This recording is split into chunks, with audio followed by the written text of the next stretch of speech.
समुद्र तल से 12,756 फीट की ऊंचाई, बर्फीले पहाड़, ऑक्सीजन की कमी, चलो तो सांस फूलने लगती है, चक्कर आने लगते हैं, सर में दर्द होने लगता है, शरीर में पानी की कमी हो जाती है।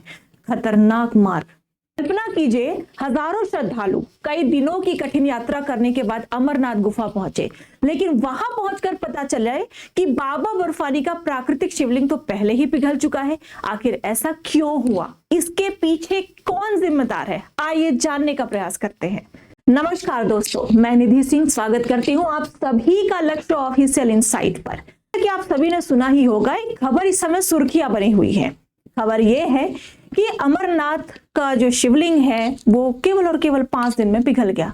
मैं 5 दिन ऐसा क्यों बोल रही हूँ, आपको बताना चाहूंगी कि अमरनाथ की यात्रा 2026 में 3 जुलाई से लेकर 28 अगस्त तक आप अमरनाथ की यात्रा करने जा सकते हैं। और आपको ये भी पता होगा कि अमरनाथ की यात्रा भारत की सबसे कठिन और सबसे पवित्र धार्मिक यात्राओं में से एक है।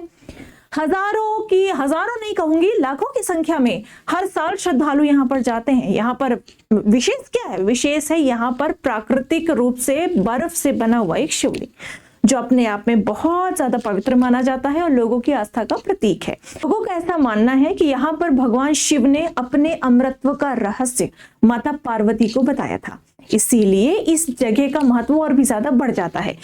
हर साल लाखों की संख्या में श्रद्धालु यहाँ पर पहुंचते हैं। जम्मू कश्मीर में स्थित यह एक जगह है।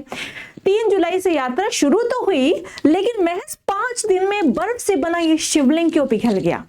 कुछ लोग सोशल मीडिया पर इसे एक अशुभ संकेत भी कह रहे हैं, तो कुछ इसे मौसम से जोड़कर बता रहे हैं। सबसे पहले यह समझना जरूरी है कि आखिर ये शिवलिंग बनता कैसे है। आपको बता दूं, यहाँ पर कोई शिवलिंग की मूर्ति नहीं है, बल्कि ये प्राकृतिक रूप से बनता है। अब प्राकृतिक रूप से कैसे बनता है? जो बाबा बर्फानी के नाम से हम जिन्हें जानते हैं, भगवान शिव का शिवलिंग है, वो भगवान शिव के रूप में हम उन्हें पूजते हैं। होता क्या है कि ये जो आपको ये केव दिख रही है, ये जो आपको गुफा दिख रही है, इस गुफा से जल की बूंदें टपकती हैं। जल की बूंदें कैसे टपकती हैं? जब मौसम थोड़ा गर्म होता है, बारिश का टाइम आता है, तो जो जल की बूंदें हैं वो क्या होती है, इस जगह से टपकती हैं। टपकने के कारण होता क्या है कि ये जो गुफा है, इसका जो तापमान है ये 0 के आसपास रहता है। अब 0 के आसपास तापमान होने से क्या होगा, ये जो पानी की बूंदें गिर रही हैं बर्फ के रूप में बदल जाएंगी, है ना। इसी वजह से लगातार जो बर्फ की बूंदें हैं वो गिर गिर कर एक बर्फ का स्तंभ का आकार ले लेती है। यही रीजन है, क्योंकि ये प्राकृतिक रूप से बनता है, इसीलिए यही रीजन है कि किसी वर्ष ये छोटा बनता है तो किसी वर्ष ये बड़ा बनता है। अब देखिए, इतनी कठिन यात्रा, कुछ ना कुछ तो ऐसा है, कुछ ना कुछ तो ऐसा रहस्य है जो लोग अपनी जान पर खेलकर इतनी कठिन यात्रा करके जम्मू कश्मीर में स्थित इस जगह पर पहुंचते हैं। है कि नहीं? कोई खास सुविधा नहीं है, कुछ भी नहीं है, लेकिन फिर भी लोगों की आस्था जुड़ी हुई है, विशेष महत्व है यहाँ का। अमरनाथ जो गुफा है, यहाँ की एक पौराणिक कथा बड़ी प्रचलित है। कहा जाता है कि एक बार भगवान शिव से माता पार्वती ने पूछा कि प्रभु, आप अजर और अमर कैसे हैं और आपके गले में ये मुंडमाला क्यों है? तो भगवान शिव ने उत्तर दिया कि ये एक गुप्त रहस्य है और ये किसी जीवित प्राणी के सामने मैं नहीं सुना सकता। इसीलिए जो भगवान शिव थे, उन्होंने माता पार्वती के साथ यात्रा करनी शुरू कर दी और एक निर्जन गुफा में जा पहुंचे जहां पर कोई जीवित प्राणी नहीं था। और वो गुफा आज हम जिसे अमरनाथ के नाम से जानते हैं, है ना। कठिन यात्रा है ना, क्यों है भाई? भगवान शिव ने ही वो निर्जन और एकांत गुफा की खोज की थी, तो वो आज भी एकांत है कि नहीं।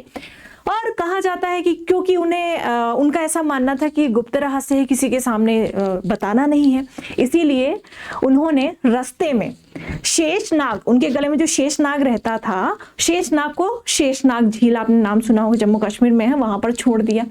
चंदनवाड़ी में उन्होंने अपने माथे का चंद्रमा छोड़ दिया। इसी के साथ साथ उन्होंने पहलगाम में नंदी बैल को छोड़ दिया। कहीं पर अपने पुत्र गणेश को छोड़ा तो कहीं पर पंचतत्वों को छोड़ दिया और माता पार्वती के साथ अमरनाथ गुफा में चले गए। कहा जाता है कि अमरनाथ गुफा में जाने के पश्चात उन्होंने गुफा के चारों ओर अग्नि प्रज्वलित कर दी ताकि कोई भी प्राणी अंदर ना आ सके। और फिर उस गुफा के अंदर माता पार्वती को ये रहस्य बताया जो कि गुप्त रहस्य था। किस चीज का रहस्य? अमरत्व का रहस्य। कि आखिर भगवान शिव अमर कैसे हैं।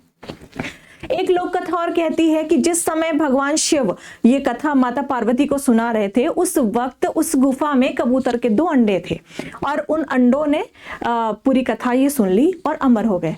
आज भी लोग ऐसी बातें करते हैं, ऐसा दावा करते हैं कि अमरनाथ गुफा में आज भी कबूतरों का एक जोड़ा मिलता है जो कि अमर है, काफी समय से वहां पर मौजूद है। समुद्र तल से 12,756 फीट की ऊंचाई, बर्फीले पहाड़, ऑक्सीजन की कमी, चलो तो सांस फूलने लगती है, चक्कर आने लगते हैं, सर में दर्द होने लगता है, शरीर में पानी की कमी हो जाती है।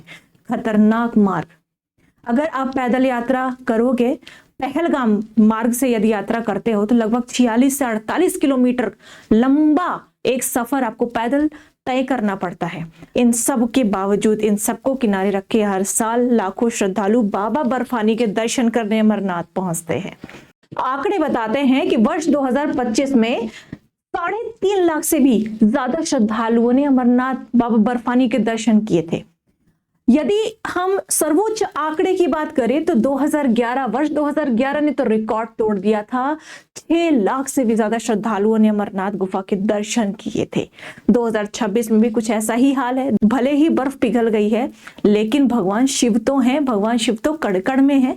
भगवान शिव के लिए आस्था रखते हुए आखिर कितने श्रद्धालु 28 अगस्त तक अमरनाथ की यात्रा करते हैं। 2026 के भी आंकड़े जल्द ही लेकर के आएंगे। सवाल आता है जिन्हें हम स्वयंभू कहते हैं। स्वयंभू हर साल उनका निर्माण होता है, कभी बड़े तो कभी छोटे रूप में होता है।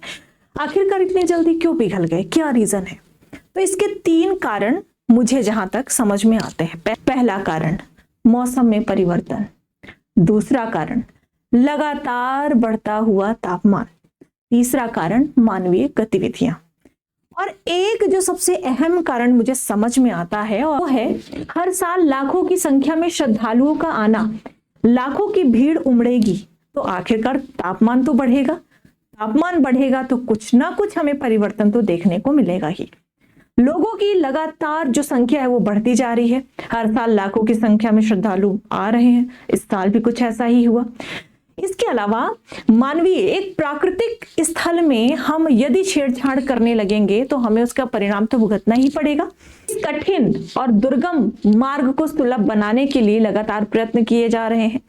रोपवे की सुविधा स्टार्ट होने वाली है और भी कई सारी सुविधाएं यहाँ पर ऑलरेडी आ चुकी हैं। साथ ही साथ बड़ी संख्या में जनरेटर का उपयोग किया जा रहा है। बात करें अगर सोशल मीडिया में चल रहे दावों की, तो कई पोस्टों में ये लिखा हुआ मिलता है कि ये किसी मुसीबत का संकेत है, किसी संकट का संकेत है। तो मैं कहना चाहूंगी कि आस्था एक व्यक्तिगत विषय है, लेकिन आधिकारिक पुष्टि और जानकारी भी उतनी ही ज्यादा जरूरी है। बढ़ते हुए ग्लोबल वार्मिंग का नतीजा हमें कहाँ दिखाई पड़ेगा? हमें अपने सामने ही दिखाई पड़ेगा। भगवान को, ईश्वर को और प्रकृति को हम अलग अलग नहीं रख सकते। तो अमरनाथ का महत्व केवल बर्फ के शिवलिंग में ही नहीं बल्कि करोड़ों श्रद्धालुओं की आस्था भगवान शिव में है। इसीलिए शिवलिंग का जल्दी पिघलना या देर से पिघलना प्राकृतिक कारणों से हो सकता है। तो कृपया अफवाहों से दूर रहें, भगवान पर अपनी आस्था बनाए रखें, प्रकृति को बचाए रखें। इस मुद्दे पर आपकी क्या राय है? अपनी राय कमेंट बॉक्स में जाकर जरूर दें। अगर जानकारी पसंद आई हो तो प्लीज सब्सक्राइब लक्ष्य ऑफिशियल इनसाइट। इसी के साथ इस वीडियो को एंड करते हैं और अंत में बस मैं यही कहना चाहूंगी कि हर हर महादेव, जय शिव शंभू। शिव शंभू इस पूरी दुनिया और अपने श्रद्धालुओं पर अपनी जो कृपा है वो बरसाए रखे और लोगों के मन में जो आस्था है वो इसी प्रकार से भगवान के प्रति बनी रहे। साथ ही साथ नेचर को भी बचाएं। जय हिंद, जय भारत।